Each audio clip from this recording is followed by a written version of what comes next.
d'État a été créée en 1954. Il s'agit de la Société d'expansion et de modernisation de la riziculture de Yagua, la Saimerie. Dans le premier périmètre de la Saimerie, près de Yagua, l'irrigation des rizières par pompage des eaux de crue et d'étiage du Logone a été étudiée par Sogrea, puis réalisée avec sa participation directe de 1969 à 1977. Dans une région qui était déjà sensibilisée à la culture du riz, 5300 hectares ont été mis à la disposition des riziculteurs. La maîtrise de l'eau est complète, avec un réseau rustique, canaux en terre, peu d'ouvrages en béton.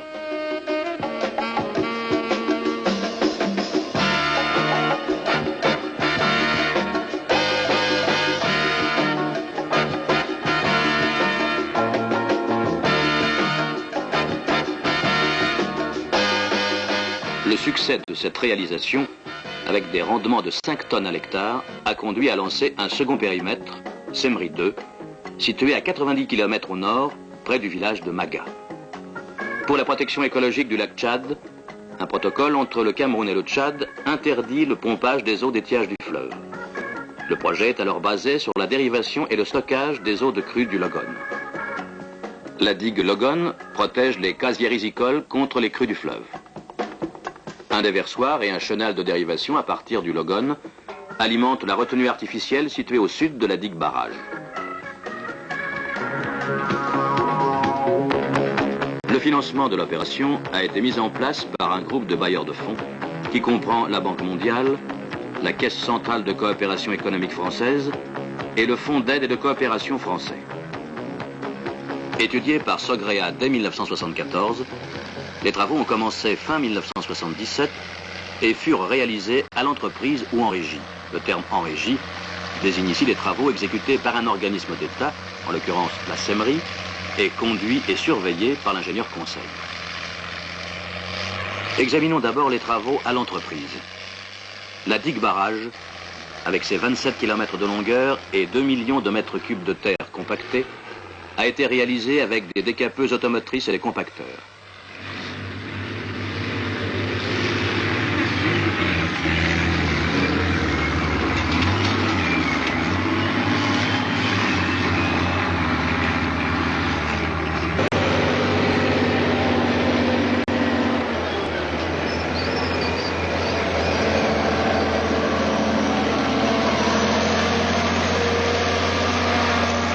Commencée en février 1978, elle a été terminée en juin 1979. Les travaux étaient menés jour et nuit, afin de respecter le programme de mise en culture des premières rizières prévu pour juillet 1979.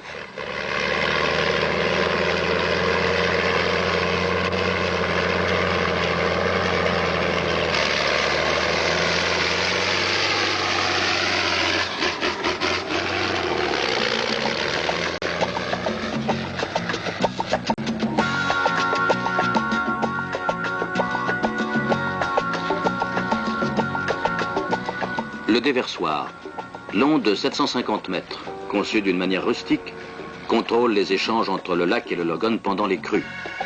Selon les variations des niveaux d'eau, il fonctionne soit comme prise d'eau d'alimentation de la retenue, soit comme trop-plein.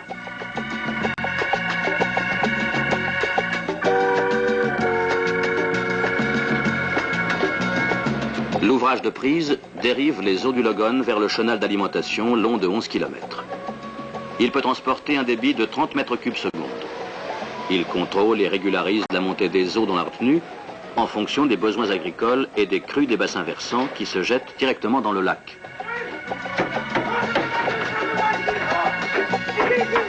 Le début du remplissage du lac peut être avancé sans préjudice pour le régime du Logone, puisque les eaux en excès peuvent retourner au fleuve grâce au déversoir à proximité de la digue barrage.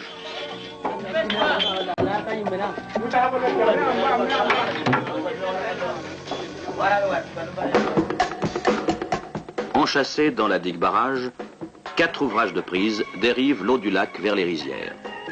Ils peuvent fournir l'eau à la demande et commandent 4 casiers d'une superficie comprise entre 1000 et 2600 hectares.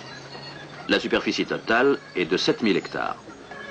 Ces 4 ouvrages ont été conçus pour des débits compris entre 4 et 8 mètres cubes seconde pour assurer un débit moyen de 2,5 litres par seconde et par hectare à la mise en eau des rizières.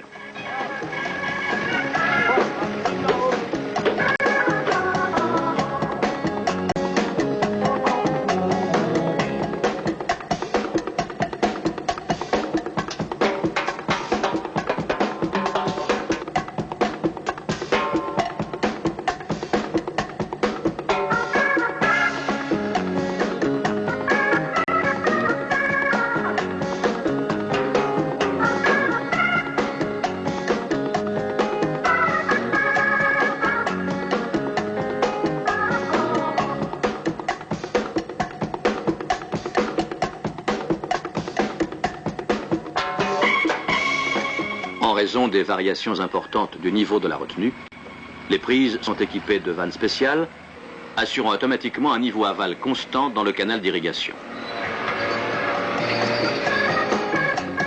L'ouvrage Vrick est un ouvrage de vidange de 100 mètres cubes secondes.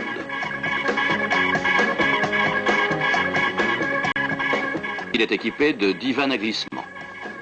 Il contribue à l'évacuation des crues et permet d'alimenter en eau les zones d'élevage et de culture situées à l'aval des rizières, ainsi que le parc naturel de Waza.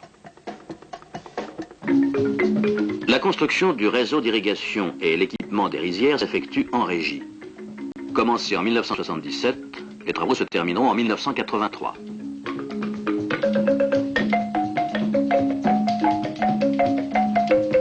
Le tracé des canaux est implanté en collaboration avec les autorités villageoises et les agriculteurs.